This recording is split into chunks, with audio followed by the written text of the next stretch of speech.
This is Portfolio Project 3, David Calvert, UALR, Department of Nursing, Nursing 3330.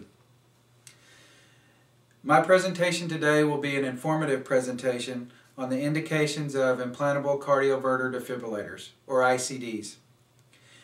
Many facts about ICDs are not well known by healthcare personnel who do not work directly with this subset of patients. My intent is for this audience to obtain a general understanding of today's inclusion criteria and how these came to be. This will help all healthcare providers who care for patients with ICDs. As we know, most ICD patients have congruent comorbidities that are treated by healthcare providers who vary from family practice, geriatrics, GI, even to urology. Firstly, I need to discuss a little history and expound on some important timelines that relate to ICDs. As early as the 1700s, physicians questioned the etiology of sudden death. Sudden death is defined by the American Heart Association as death related to sudden onset of cardiac arrest. These two terms have a cause and effect relationship and should not be confused. I'll mention this again a little later. As early as the 1800s, ideas were being introduced that the heart was a pump that operated with electrical circuitry. Alongside these ideas, it is important to know that statistical recording of death for research was also becoming common practice in the late 19th century. Jacques Batillion initiated the first registry of data collection on death in Paris in 1893. In 1924, Eindhoven from the Netherlands won the Nobel Peace Prize in Physics for the first EKG or electrocardiograph machine. In 1929, the U.S. Congress signed into law and mandated that certificates of death, or death certificates as we call them today, must be administered to anyone who has expired. By 1945, cardiovascular disease was being deeply explored by the United States, the United Kingdom, Canada, and multiple European nations. In 1969, the first ICD concepts were started at Sinai Hospital in Baltimore. The external defibrillator was developed first, and the concepts of an implantable cardioverter defibrillator were not far behind. It would be 11 years later after this, in 1980, when the first implantable ICD was implanted. Okay, now we're going to move to indications. Indications for these early devices were strict. A patient had to have survived an episode of sudden death or cardiac arrest, from cardiac arrest.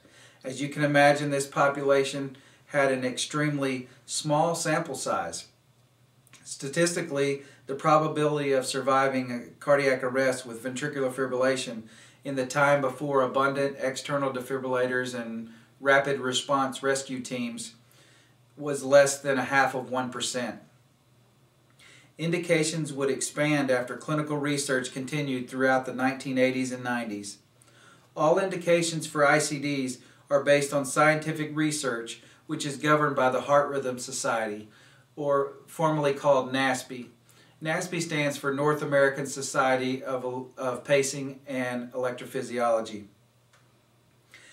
These proposed indications are then adopted by the Center for Medicare and Medicaid Programs, or CMS. When the healthcare industry realized the effectiveness of ICDs and witnessed their life-saving capabilities, clinical research exploded.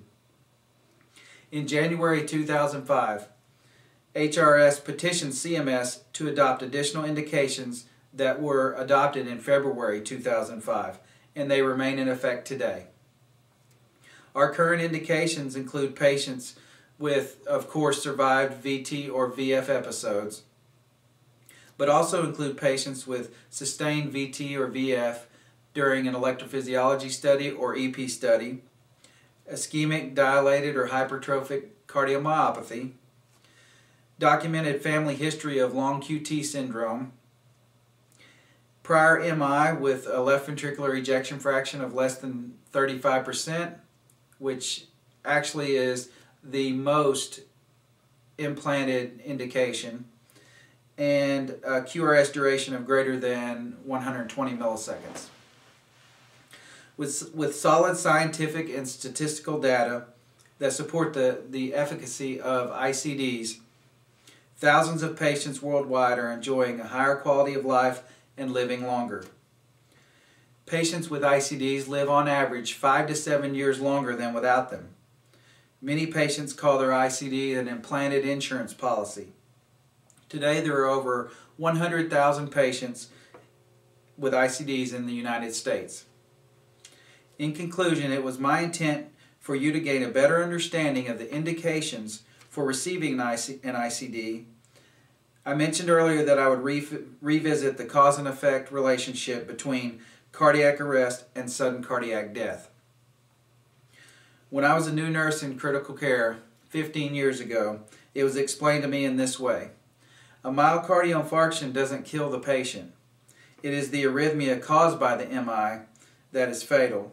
It is the arrhythmia that causes cardiac arrest. It is the arrhythmia called ventricular fibrillation that causes this damage, and the only way to stop it is defibrillation. Thank you.